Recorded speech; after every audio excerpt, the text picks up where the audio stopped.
All right, right here on Hip Hop Connection with the one and only Sylver Logan Sharp. What's going on? Got to be you because it ain't me. Well, we want to welcome you to Hip Hop Connection here at the Voice of America. We're going to have a, I'm going to tell you like this. I've heard the sound check, so we're going to have a great show. So you want to listen and watch because this is going to be awesome. But let's just get into some of the formalities right now. Okay. How did you get started in the business? Ooh, let's see now.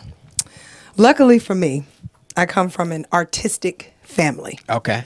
And I think my mother recognized very early in the game that I was going to sing, dance, act, something or other. I started out dancing. Oh, okay. And I didn't even take singing seriously.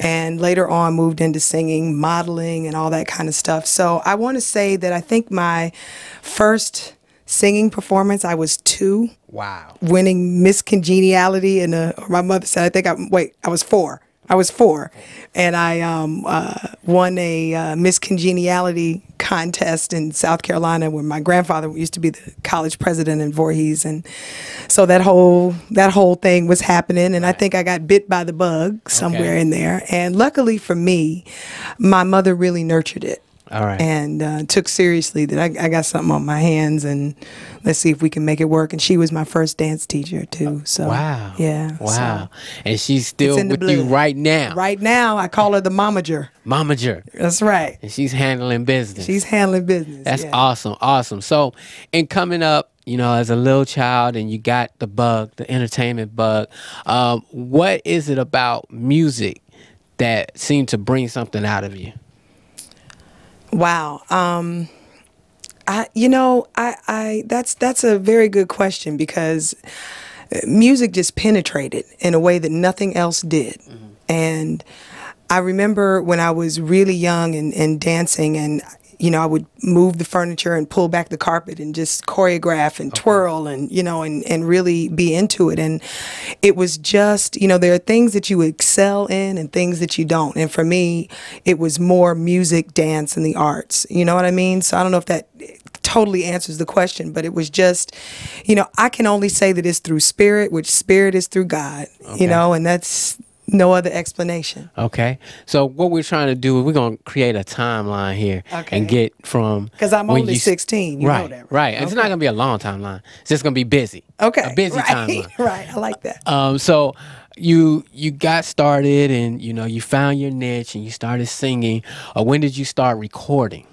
In high school. I went to Duke Ellington School of the Arts. All right. Where I started in dance and then went on to in the vocal music department. And fortunately, I was singing with some unbelievable voices at Ellington. Back then everybody was good. Right. Everybody was good, and that's when I started to come into it, because I was the dancer who sang. They were just flat out singing fools. You know what I'm saying? Pam Frazier, Kivette Cartledge, Gina Best. I mean, and we had a little group and we did our thing, and then I think I don't know, it just started to unfold. I almost don't remember how it all started to happen, but I look at it like when you start one thing, the next thing you know, you're on a stage, or you're singing at somebody's church or somebody's backyard, and next thing you know, you're at a wedding, and next thing you know, you're on stage somewhere, and next thing you know, you're at an auditorium somewhere. And so it just started to build and unfold as I got more confident as a singer. Okay. And started to embrace my own voice and my own. I mean, when I tell you, these girls can blow the paint off the walls. Okay, so it was like, okay, you got to step up or start dancing. So, so I tried to step up and, Cool. Now, who are some of the people you've worked with in the past? Oh, let's see. Yolanda Adams, Roberta Flack. I started singing background with Jean Carn. Okay. Jean Carn was, I think, my first, real professional artist to sing with, and all kinds of people that I want to say before and after the whole Chic thing. Elton John. I have worked in the background capacity and singing on records like Michael Bolton and, you know, Slash from Guns N' Roses, or now Velvet Revolver and Kid Rock. So it's a little wide. Yeah, it is. Chaka Khan. I've worked with a lot of different people. Yeah. All over the place. So gained a lot of experience. Why did you decide to say, you know, I'm not just going to do R&B, I'm not going to just do dance, but I'm going to, you know, dabble into a little bit of everything? Because to me, good music is good music. Rock and roll is some of the best music out there. Country music, some of the best music out there. R&B, soul, Motown, some of the best music out there. So all genres have good music. Okay. And for me, luckily, you know, I definitely say I was born at the right time to fall into where real music was still appreciated and real. Okay. You know what I mean? Before programming and, you know, a lot of things like that, which I'm not dissing programming now because we use it too. They program your music. Amen.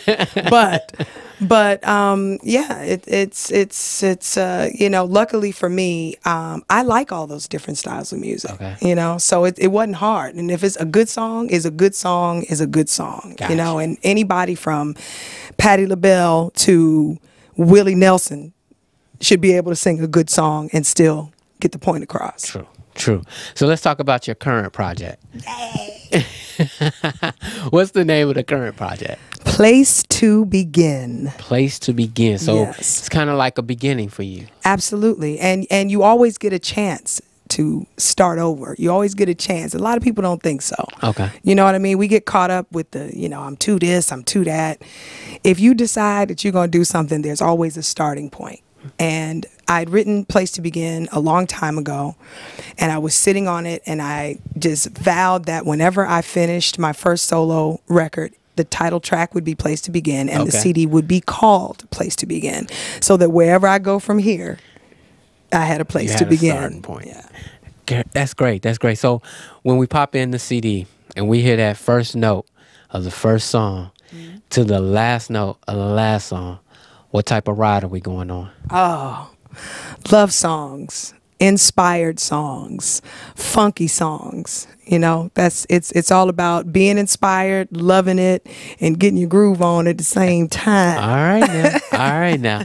Now, in doing that, who did you work with on this project? Oh, I had some really great cats.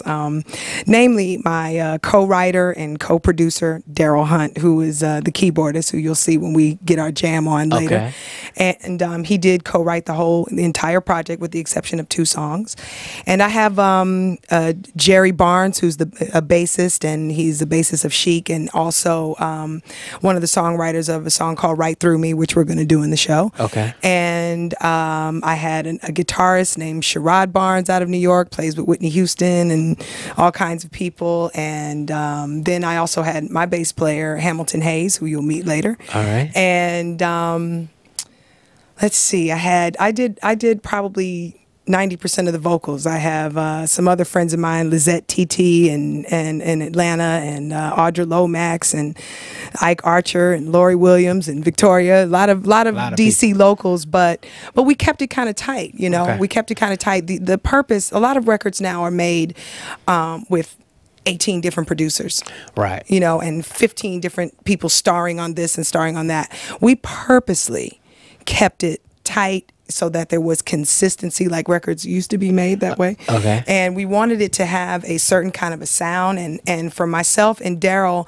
it's an opportunity to put our sound out there. Okay. You know what I mean? Right, so, right. Yeah. Excellent. So where can people around the world get a place to be in? Ooh, my favorite question I thought you'd never ask. Right now it's on CD Baby. Okay. It's on iTunes, I think Rhapsody, and all the various and sundry music websites, and I'm working on, you know, landing it.